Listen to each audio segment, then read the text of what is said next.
Miami Heat just got blown out by the Boston Celtics. I'm not going to bore you with the score or how it happened or whatever, because you probably know what has already happened in this series as a person from the future. But I do want to let you know about the question that I'm asking the most right after this game, and it is, where has Bam Adebayo's offense gone in this series? Let me take you back to 2020 in the bubble playoffs. Bam was absolutely dominant on both ends. He was the absolute wrecking ball on defense that we've come to know and love, but what separated him in those 2020 playoffs was that he was having the most productive offensive stretch of his basketball career so far. Bam scored 13 or more points in all but one of the 15 games leading into those NBA Finals, including a monstrous 32-point, 14-rebound, 5-assist game to close out the Boston Celtics in Game 6 of the Eastern Conference Finals. His offensive explosion was the reason the Heat made the finals. The narrative around Bam at this time was about how he had turned the corner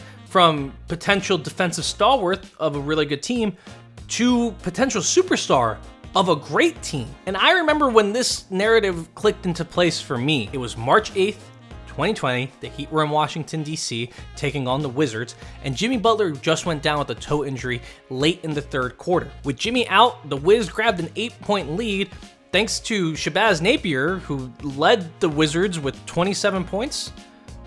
That's a different story. Maybe that's a different video. I don't know. But then Bam Adebayo took over. He scored or assisted on every Miami Heat bucket for the last 9 minutes of the game. It was jaw-dropping, and it led the Heat to a victory. And right then, I saw that Bam could be the offensive superstar that he would be in the bubble. He was aggressive. He was attacking. He was finding cutters. He was finding shooters. He was shooting from the perimeter. Well, not all the way from the perimeter, like 18 feet, but that's good enough for him. But like so much from that game and that season and that year, it feels like a universe away now. Yes, Bam's scoring output has increased in each of the last 2 seasons. In 2022, his efficiency and his assist numbers have gone down, especially the assist numbers. They've completely cratered from almost 5.5 per game to about 3.5. Obviously, some of this is due to superior offensive talent around him. Kyle Lowry coming in has affected how much he's passing the ball. And I want to be clear, he hasn't taken a step back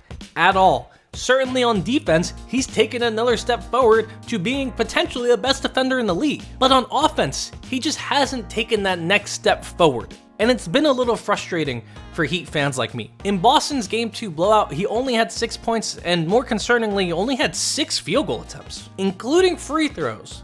Bam has only taken 16 shots in this series. He had 16 field goal attempts in Game 2 of the 2020 Eastern Conference Finals. In these playoffs, he has had just 5 games with double-digit field goal attempts. By this time in the 2020 playoffs, he already had 8 such games. The easy solution here is to yell at Bam to be more aggressive. And look, there's some truth to just him being more aggressive as the solution.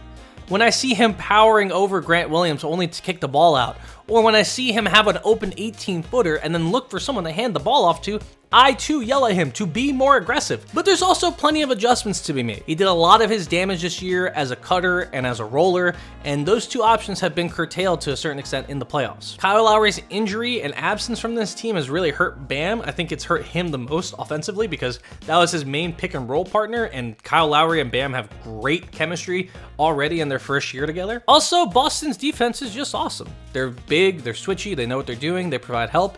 And it's really limiting Bam's ability as a cutter. Posting up is another one of Bam's strengths, but again, this Boston team is big, and they're strong, and they're hard to post up, and any post-up's gonna be a little bit suboptimal, even if there's a potential advantage there. I'm not sure what the solution is here, but I do know that the solution exists. The other thing I know is that finding the solution and getting Bam going offensively will dictate a lot of the conversation and the narrative around Bam this offseason. With the good outcome, Miami is back in the finals, and Bam is lauded for his growth and taking yet another step towards a superstar that we think it could be, like we said in 2020. With the bad outcome, fans and pundits are probably going to start questioning Bam.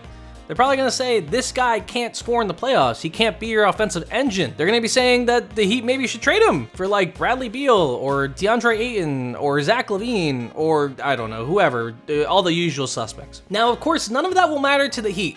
Bam is a franchise cornerstone. He's not going anywhere. However, as a Heat fan, I can't help but think about all the other times that someone's legacy, or whatever we want to call it, was up for grabs. I can vividly remember a lot of other games where a player's future was seemingly on the line, and it really wasn't. It felt like LeBron James, Dwayne Wade, and Chris Bosh went through this in every playoff series. But I think the point of those moments is to realize, like, the prisoner of the moment thing kind of doesn't matter.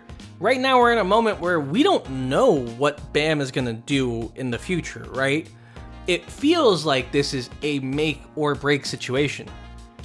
But really, I don't think there's a break part to this. As we saw with the Heat players or any other legacy type players, mainly LeBron, this happens to LeBron a lot. The make or break moments where they broke didn't really break them. You saw LeBron lose in the 2011 finals.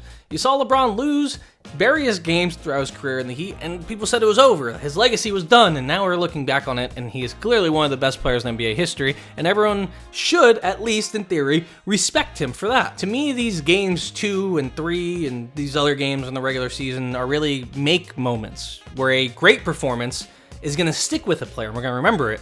And the bad ones will just create a lot of noise in the moment and then be lost. Bam Adebayo isn't on the verge of breaking, but he could be on the verge of making. A great performance in Game 3 puts the Heat back in control of this series and shows the world that despite our concerns about Bam and our wants and desires for him, he is the superstar that we think he is. A bad performance merely will get me back on this channel to complain about it. Let's hope he has a great one. If you like this video, subscribe to the Ball in Order channel. I'm Gabe. I want to do more of these. They're kind of going to be stripped down essays on basketball. Could be the WNBA, could be the NBA, could be anything, because I love covering all basketball everywhere, and that's the goal of this channel, to create a basketball community that focuses on everything.